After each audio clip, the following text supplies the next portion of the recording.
तो आज हम लोग कर रहे हैं स्टोर प्रोसीजर के थ्रू CRUD ऑपरेशन ASP.NET के अंदर में।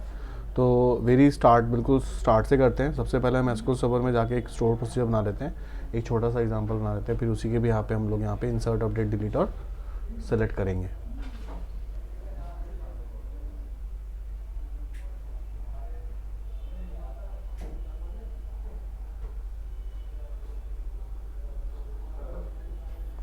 सबसे पहले एसक्यूएल सर्वर में जाके एक टेबल क्रिएट कर लेते हैं।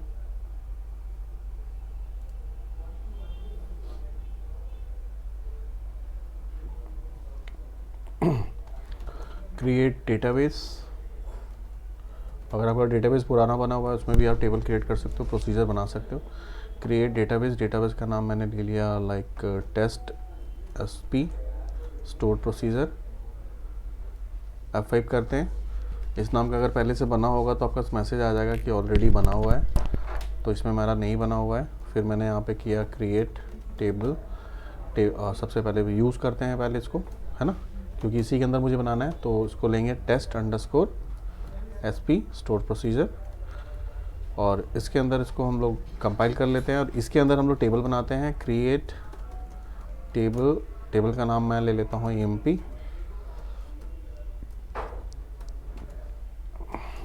EMP ID इंटीजर प्राइमरी की, है ना।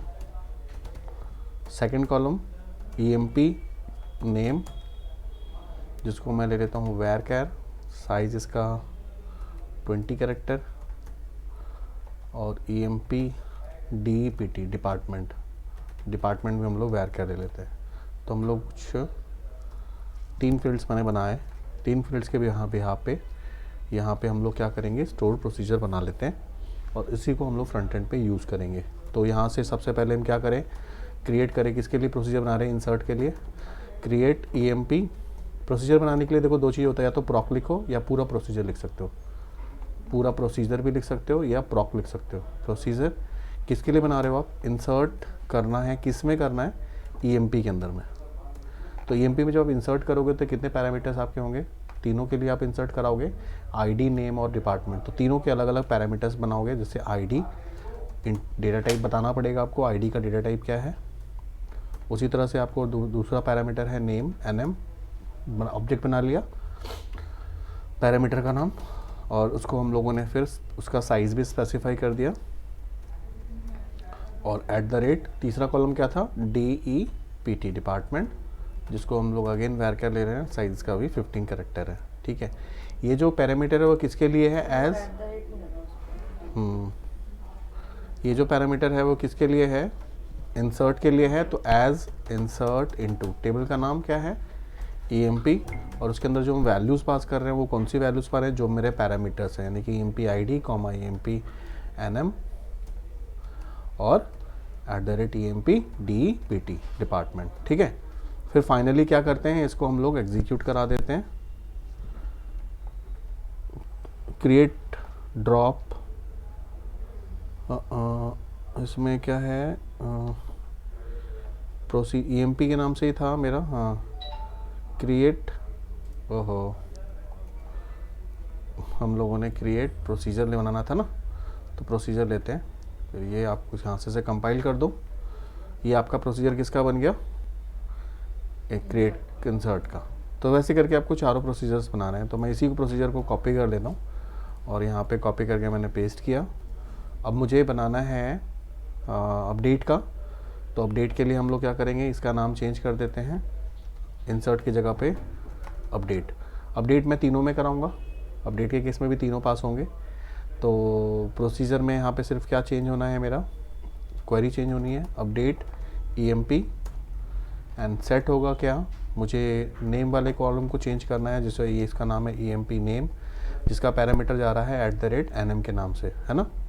दूसरा है EMP डिपार्टमेंट, जिसका पैरामीटर किसके थ्रू जा रहा है, @DEPT department, where EMP ID is equal to, parameter किस में जा रहा है, ID के अंदर में, राइट। तो ये आपने कर दिया, उसके बाद आपने इसे भी कंपाइल करा दिया।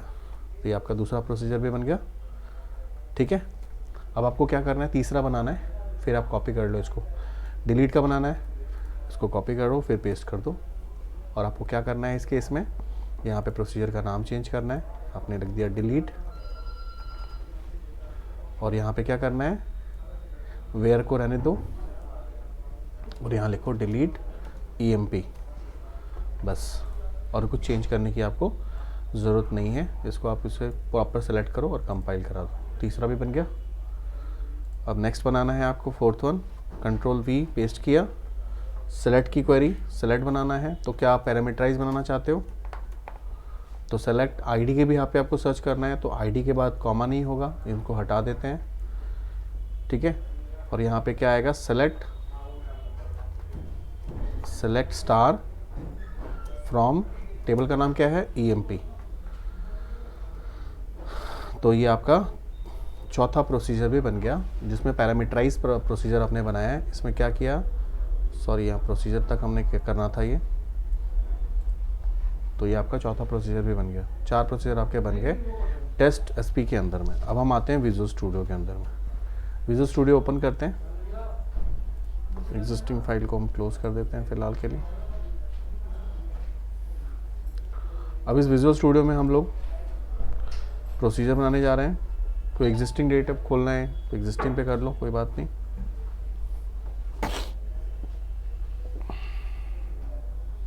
मुझे सबसे पहले डेटाबेस कनेक्ट करना है, एक फॉर्म बनाना है एम्प्लॉय का, जिसके अंदर हम CRUD ऑपरेशन परफॉर्म करेंगे।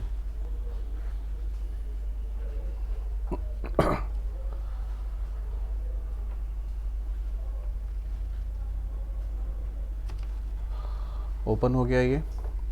सबसे पहले एक फॉर्म बना लेते हैं, UI पेज बना लेते हैं। प्रोजेक्ट में जाते हैं, add new item, web form लेना है आपको। वेब फॉर्म किसके लिए, एम्प्लॉय के लिए। employee.ASPX के नाम से एक पेज आ जाएगा आपके पास। ये आ गया आपके पास पेज एक। उसको डिज़ाइन में जाओ, इसके अंदर एक टेबल इंसर्ट कर लो। As per your table requirement आपको कितने कॉलम की ज़रूरत है, 4 कॉलम की ज़रूरत है। एक ID, नेम और डिपार्टमेंट और एक बटन के लिए चाहिए। तो आपको रोज़ चाहिए कितने, 5 रोज़ हम ले लेते हैं इसमें। अभी पूरा लोड नहीं हुआ है, हाँ अब आ गया डिव। इसके डिव के अंदर ही आप इंसर्ट कर लो। आप इसके अंदर में आप 5 रोज़ ले लो और 3 कॉलम्स ले लो, ठीक है। 3 कॉलम्स ले लेते हैं, ओके कर देते हैं। ये मेरे पास टेबल आ गया। इस टेबल को सिलेक्ट करते हैं, इसको अपने ही हिसाब से थोड़ा सा साइज़ इसका रीसाइज़ करते हैं, इसको सेंटर में करते हैं। और यहाँ पे सबसे पहले वाले रो को छोड़ देते हैं। उसके बाद हम लेते हैं EMP ID name and department, ठीक। फर्स्ट वाले कॉलम में आपको ID के लिए क्या चाहिए, एक टेक्स्ट बॉक्स चाहिए। तो आप यहाँ से एक टेक्स्ट बॉक्स ले लेते हो। नेम के लिए भी टेक्स्ट बॉक्स चाहिए आपको, और डिपार्टमेंट के लिए भी आपको टेक्स्ट बॉक्स चाहिए। आप चाहो तो यहाँ पे ड्रॉप डाउन भी यूज़ कर सकते हो। 4 बटन आपको चाहिए ऑपरेशंस के लिए। नाउ फाइनली नेम चेंज करना है आपको, तो इसको सेलेक्ट करो, सोर्स में चले जाओ, या फिर आप स्प्लिट कर लो इसको क्लिक करा। इसके साथ देखो इसकी ID दिख रही है आपको, यहाँ पे चेंज कर लो, ये ज़्यादा स्मूथ होगा आपके लिए। EMP ID, सेकंड कॉलम मेरा था ये, इसका नाम भी हम चेंज कर देते हैं TXT NM नेम, और उसके बाद मेरे पास में है ये TXT डिपार्टमेंट, है ना। इसको हम वहाँ से भी कर सकते हैं, प्रॉपर्टी से भी कर सकते हैं। उसके बाद अब यहाँ बटन को भी चेंज कर लो। सबसे पहले जो बटन है वो मेरा ऐड के लिए है, तो BTN ऐड, और जिसका टेक्स्ट जो है वो आप कैपिटल में ऐड कर दो। ये आपको फाइंड के लिए करना है, ये आपको डिलीट के लिए, अपडेट के लिए करना है, और ये डिलीट के लिए, ठीक है। उसके हिसाब से यहाँ पे नेम भी चेंज कर दो उनका, जैसे BTN find, BTN update and BTN delete, ठीक। तो ये आपने सारा सब, इसको आइडेंटिफायर कहते हैं बेसिकली ना। जब किसी बटन को नाम आप देते हो ना तो आइडेंटिफायर्स बोलते हैं इसको। तो अब देखो ये सारा चेंज हो गया है। अब इसको आप यहाँ पे प्योरली डिज़ाइन पे आ जाओ। फर्स्ट वाले को आपने मर्ज करके राइट क्लिक किया, मॉडिफाई मर्ज सेल, और यहाँ पे आप इसको सेंटर पोजीशन में रखते हो और यहाँ पे आपने कर देते हो एम्प्लॉय मास्टर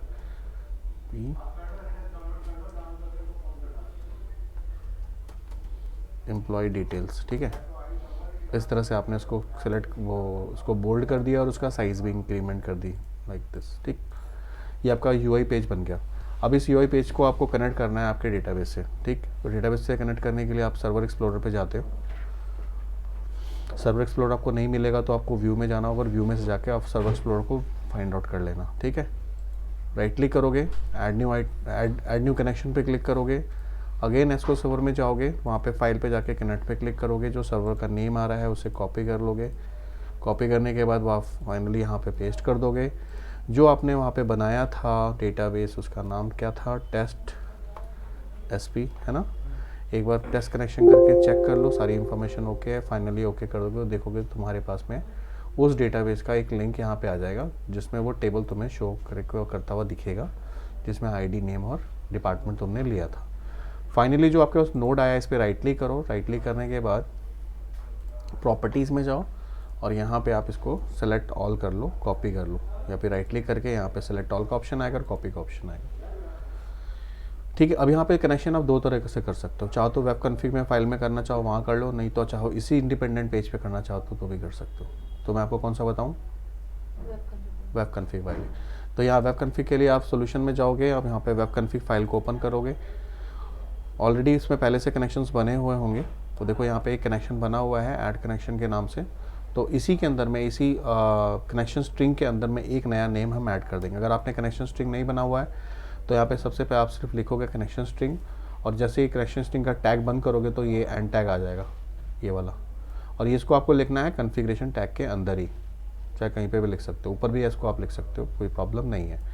तो ये कनेक्शन स्ट्रिंग के अंदर जैसे कि एक ऑलरेडी कनेक्शन इसमें बना हुआ है, मैं दूसरा कनेक्शन बनाना चाहूँ तो बना सकता हूँ। सेम नेम का नहीं होना चाहिए, दूसरे नेम का दूसरा होना चाहिए, हो सकता है। तो ऐड कर लेते हैं एक नेम, और यहाँ पे मैंने लिखा माई एसक्यूएल कॉन के नाम से। ऊपर मैं माई कॉन के नाम से, यहाँ मैंने माई एसक्यूएल कॉन ले लिया, is equal to double quotes में मैंने पेस्ट कर दिया पूरा स्ट्रिंग। ठीक है, और यहाँ पे क्या करेंगे, प्रोवाइडर का नाम देंगे। प्रोवाइडर इज इक्वल टू क्या है मेरा, system dot data dot SQL client. आ गया, सेम सब कुछ आ गया। यहाँ पे मैंने कुछ छोड़ा है शायद,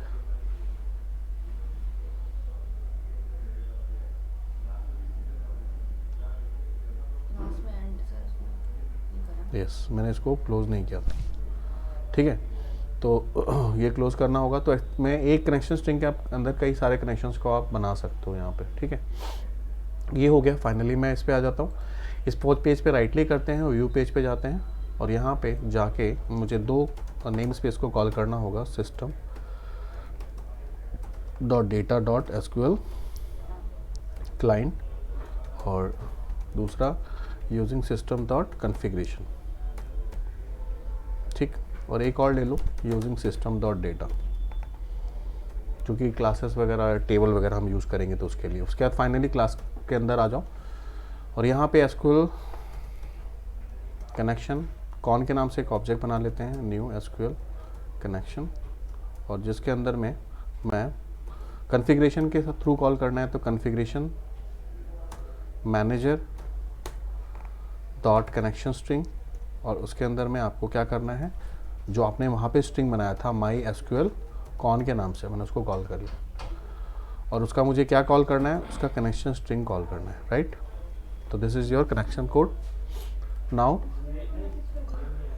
ऐड की कोडिंग करनी है आपने, ऐड की कोडिंग करनी है, या आपने बटन के नाम चेंज कर दिए, ऐड पे कोडिंग करनी है, डबल क्लिक किया, ऐड का मेथड ओपन हो गया। अब इसमें क्या करना है, आपको इंसर्ट की कोडिंग करनी है। तो आप क्या करोगे, एसक्यूएल कमांड लोगे, SQL command cmd equals to new SQL command, और इस कमांड के अंदर में डबल कोट्स के अंदर में प्रोसीजर का नाम लिखोगे, किसका, इंसर्ट इनटू ईएमपी, है ना, इंसर्ट इनटू नहीं, इंसर्ट अंडरस्कोर ईएमपी, जो प्रोसीजर का वहाँ पे नाम था, कहाँ पे, जो आपने एसक्यूएल सर्वर में बनाया था, ये ना, ये प्रोसीजर है। तो ये आपने नाम ले लिया इसका। अब ये प्रोसीजर कहाँ पे है, तो ये कॉन के अंदर है। कॉन तो बताएगा ना कि कहाँ पे है ये कनेक्शन, क्योंकि कॉन के अंदर सर्वर का नेम है, डेटाबेस का नाम है और इंटीग्रेटेड सिक्योरिटी है। तो कौन को हमें डिफाइन करना बताना पड़ेगा कि कौन ही उसको लेके जाएगा इस प्रोसीजर के पास डेटाबेस में। उसके बाद मुझे सेकेंड लाइन में ये लिखना पड़ेगा जो कमांड है ना, उस कमांड का टाइप लिखना पड़ेगा। तो कमांड का टाइप क्या है? Store procedure. तो यहाँ लिखोगे आप cmd command type equal to stored procedure, तो अपने आप ही आ जाएगा एंड टैग इसका command type dot stored procedure. हम पहले क्या करते थे, पहले हम डायरेक्टली लिखते थे, ये लाइन ही लिखते थे, बट हम इसको बता रहे हैं कि ये जो मेरा टाइप है ना वो प्रोसीजर है। तो इसको हमें बताना पड़ेगा कि जो कमांड का जो टाइप है ना, cmd का जो टाइप है, तो टाइप इज इक्वल टू क्या है? स्टोर प्रोसीजर है, ये प्रोसीजर है। अगर आप प्रोसीजर यूज़ करते हो तब ये लिखना है। अगर आप प्रोसीजर नहीं यूज़ करते हो, डायरेक्ट यहाँ पे क्वेरी लिख देते हो, तो आपको उस केस में अपना नहीं लिखते हैं, है ना। तो ये लाइन एक नई आपके लिए है। फिर हम लिखेंगे cmd dot parameters dot add with value. अब जितनी वैल्यूज़ हैं मेरे पास में उसको हम पैरामीटर के अकॉर्डिंगली कर लेंगे। अब वहाँ था पहले क्या था कि पहले वहाँ पे प्रोसीजर आप बनाते थे, बनाने के बाद आप उसको यहाँ पे कॉल करते थे। पहले वहाँ बनाते थे प्रोसीजर, वहाँ पे अब पहले तो हम लोग यहाँ पे हम लोग नाम देते थे ना, जो भी मेथड्स के पैरामीटर्स जो होते थे, पैरामीटर आप यहाँ देते थे। इस केस में आप पैरामीटर वहाँ दे रहे हो, तो आपको कैसे पता चलेगा कौन सा पैरामीटर किसका है? या तो आप एसक्यूएल सर्वर में चले जाओ, नहीं तो यहाँ पे देखो स्टोर प्रोसीजर में जाओगे ना, देखो सारे प्रोसीजर आपको दिख जाएंगे। इंसर्ट में कौन कौन से आईडी, नेम और डिपार्टमेंट, ये तीनों दिख रहा है। तो यहाँ से इसको फिक्स कर लो और यहाँ से इस प्रोसीजर का नाम जो है वो कॉल कर लो। तो यहाँ पे डबल कोट्स के अंदर में एट द रेट ID, ठीक है। और ID का जो है वैल्यू किस में जा रही है? txt। ID की वैल्यू txt किस में जा रही है? txt emp ID का टेक्स्ट, ठीक है। Yup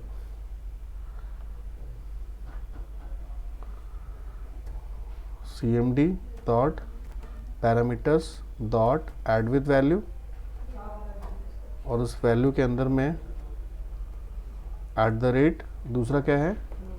at the rate nm txt name dot text, ठीक। उसी तरह से तीसरा पैरामीटर भी आप कॉल कर लोगे। कॉपी कर लेता हूँ मैं, पेस्ट करता हूँ मैं।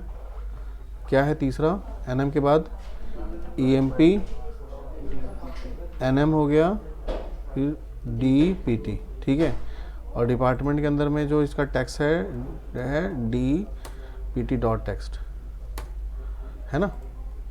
ये हो गया। अब कनेक्शन को कॉल करने के लिए आपको कनेक्शन को यहाँ पे कॉन डॉट ओपन लिखते थे पहले। अब यहाँ पे क्या होता है, कभी कभी कनेक्शन के ऑब्जेक्ट में मेमोरी में बने होते हैं, वो डिस्पोज नहीं होते, हटते नहीं है। तो आपको यहाँ पे कनेक्शन ओपन करने से पहले ना कनेक्शन का स्टेट चेक करना होगा। तो कॉन डॉट स्टेट लिख सकते हो। कॉन का स्टेट अगर इक्वल्स टू क्या होता है? क्लोज। आप सिर्फ क्लोज लिखोगे तो अपने आप आ जाएगा। अगर कनेक्शन का स्टेट क्लोज है, कनेक्शन का स्टेट अगर क्लोज है तो क्या होना चाहिए? कॉन डॉट ओपन हो जाए। अगर कनेक्शन का स्टेट क्लोज है तभी ओपन हो, तो एक कंडीशन मैंने दे, तो इससे क्या होगा? कभी भी एरर नहीं आएगा आपके प्रोग्राम में, कनेक्शन को लेके कभी एरर नहीं आएगा, ठीक है। तो हमने ओपन कर दिया। ओपन करने के बाद हम क्या करें? cmd dot execute non query आ जाएगा, cmd dot execute non query, ठीक है। और फाइनली आपने क्या किया? कॉन डॉट क्लोज कर दिया, कनेक्शन को क्लोज कर दिया। तो this is a code to insert value into the table, ठीक है, इनटू टेबल। तो इसको मैं रन कराता हूँ, पहले चेक कर लेते हैं एक बार। तो यहाँ पे emp वाले टेबल पे गए, राइट क्लिक किया फॉर्म पे और सेट एज स्टार्ट पेज करके इसको हम रन कराते हैं और चेक करते हैं कि जो हम लोगों ने अभी इंसर्ट किया है क्या उसकी वैल्यू वहाँ पे आ गई है नहीं आई। तो साथ में हम लोग सेलेक्ट की क्वेरी यहाँ पे लिखी हुई है, मैं इसको रन करा दूंगा।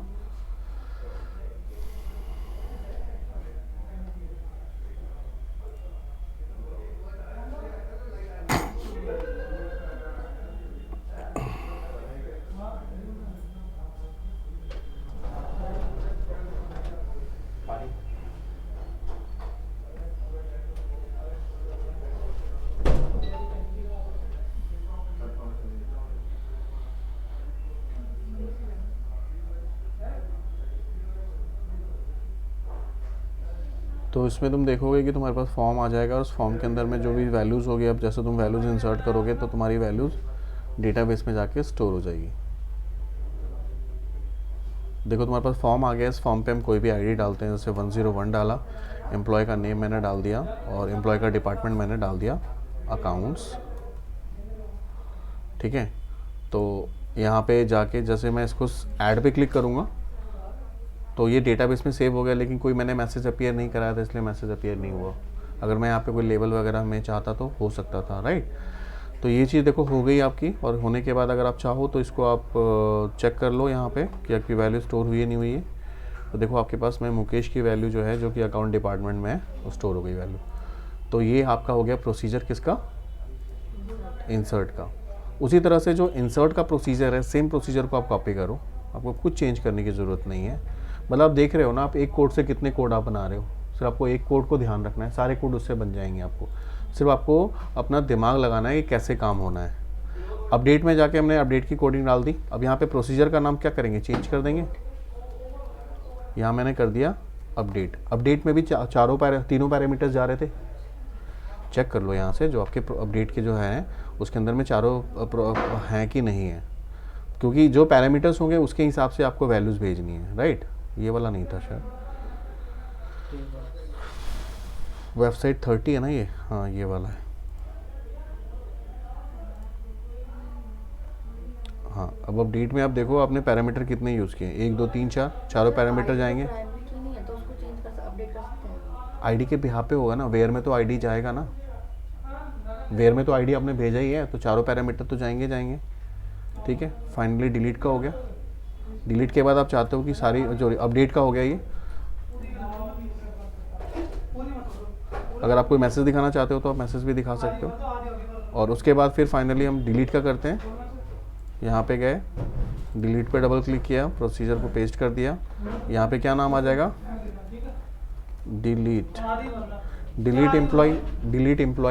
एम्प्लॉय। और इसके अब डिलीट में क्या होगा, सिर्फ एक ही है। अब डिलीट का चेक करो, देखो डिलीट के अंदर में, हाँ डिलीट में हमने दो सारे कैसे पास कर दिए, हमने प्रोसीजर गलत बना दिया। इसका मतलब डिलीट के केस में तो सिर्फ एक ही होगा ना। देखो कहाँ गया ये, अपडेट है, डिलीट कहाँ गया, ये रहा, create procedure SP select, create procedure delete. अब डिलीट में हमने चारों भेज दिया। डिलीट में सिर्फ हमें क्या भेजना था, आईडी भेजनी थी। तो अब जो प्रोसीजर पहले से बने हुए हैं ना, उसको आप यहाँ पे चेंज कर सकते हो। यहाँ पे अल्टर यूज़ करके अल्टर यूज़ कर दोगे, और यहाँ पे हमें क्या चाहिए, सिर्फ एक ही पैरामीटर के भी यहाँ पे मुझे डिलीट करना है ना। तो as delete employee where ID is equal to this. तो आप इसको यहाँ से कंपाइल करो दोबारा से, इनकरेक्ट सिंटेक्स नियर एज, क्योंकि यहाँ पे अपने कॉमा नहीं लगाना। ठीक है, लास्ट कॉलम था वो, और मैं दोबारा से कंपाइल कर रहा हूँ। देखो कमांड कंप्लीटेड, और आप देखोगे कि यहाँ पे जो प्रोसीजर था ना वो चेंज हो जाएगा।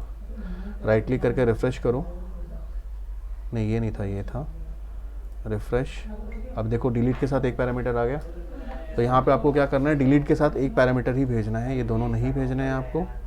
और फाइनली आपका वैल्यू आपकी टेक्स्ट बॉक्स से डिलीट हो जाएगी, वहाँ से डेटाबेस से डिलीट हो जाएगी। टेक्स्ट बॉक्स से हटाने के लिए आप सबको value dot text is equal to double quotes blank txt id dot text is equal to double quotes और txt department dot text is equal to double quotes. और फाइनली जब कर्सर का पॉइंटर आप फर्स्ट वाले पे भेजना चाहते हो, जिसका नाम है एम्प्लॉय id डॉट फोकस, तो कर्सर का पॉइंटर कहाँ चला जाएगा, फर्स्ट वाले पे मूव हो जाएगा। ठीक है, तो इस तरह से आप यहाँ पे डिलीट अपडेट वगैरह सब कर सकते हो।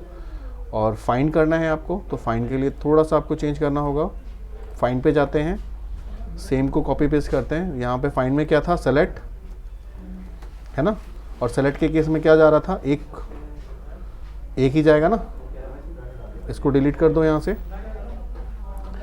डिलीट के लिए सेलेक्ट के लिए आपको एक डेटा रीडर की ज़रूरत पड़ेगी। तो यहाँ पे ले लो SQL data reader, SQL data reader ले लो।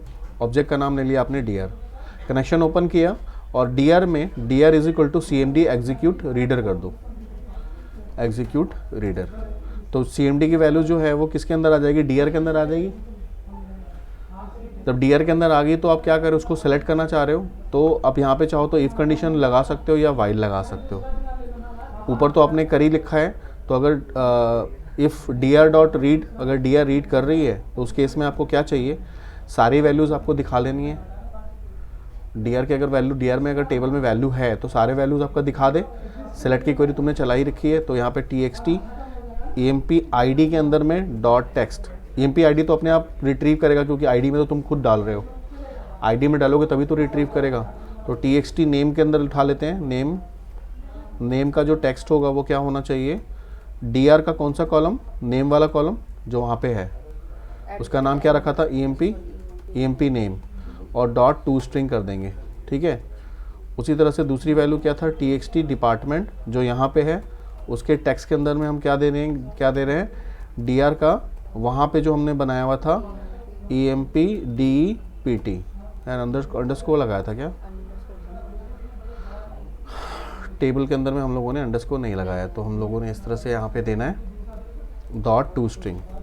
फाइनली जब ये गेट कर लेगा डेटा, तो गेट करने के बाद क्या करेगा, आपको जैसे ये आप इफ़ में लगाया ना, तो इफ़ की जगह पे आपको वाइल में यूज़ करना चाहिए, क्योंकि एक जगह तो रिकॉर्ड होगा नहीं, कई सारे रिकॉर्ड्स होंगे, रिकॉर्ड तो कई सारे होंगे ना, और आपकी जो वैल्यूज़ पता नहीं कौन से रो में मिलेगी। तो यहाँ पे क्या करो, इफ़ की जगह पे वाइल लगाओ, while condition, while DR dot read, अगर वाइल DR रीड करेगा तब इसके अंदर आएगा और दिखा देगा, दिखाने के बाद फाइनली लूप के बाहर DR को क्लोज कर देगा। तो DR डॉट क्लोज कर दो, कनेक्शन को क्लोज कर दो, सॉरी DR को क्लोज कर दो, कनेक्शन को क्लोज कर दो। तो ये हो गया आपकी फाइंड की कोडिंग, ठीक है।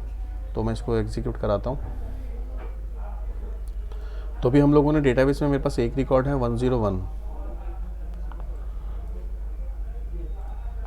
101 का रिकॉर्ड है मेरे पास। तो यहाँ पे मैं 101 को पहले सर्च करता हूँ, 101 की रिकॉर्ड आ गई मेरे पास। अब अकाउंट की जगह पे मैं इसको कर देता हूँ डेवलपमेंट, डिपार्टमेंट मैंने चेंज कर दिया और मुकेश गुप्ता कर दिया मैंने उसका, ठीक है। नाम भी चेंज कर दिया, रो करके मैंने अपडेट कर दिया। तो ये सर्वर पे भी अपडेट हो चुका है। अगर मैं सिलेक्ट की क्वेरी यहाँ चलाऊँ तो देखो यहाँ मुकेश का नाम मुकेश गुप्ता हो गया और अकाउंट की जगह पे डिपार्टमेंट हो गया। उसी तरह से अगर मैं इसको अपडेट करने के बाद मैं डिलीट करना चाहूँ तो यहाँ से मैं डिलीट पे क्लिक करूँगा तो ये डिलीट हो गया, कर्सर का पॉइंटर पहले वाले पे चला गया, टेक्स्ट बॉक्स भी रिमूव हो गया। और अगर मैं यहाँ से सर्च पे करता हूँ, उसको सर्च करता हूँ तो देखो यहाँ पे कोई भी रिकॉर्ड नहीं है। तो आपने देखा बहुत इजी तरीके से हम लोगों ने CRUD ऑपरेशन परफॉर्म कर लिया, किसके through, store procedure, SQL store procedure के थ्रू। तो इसको देख लेना एक बार, आप लोग करो इसको।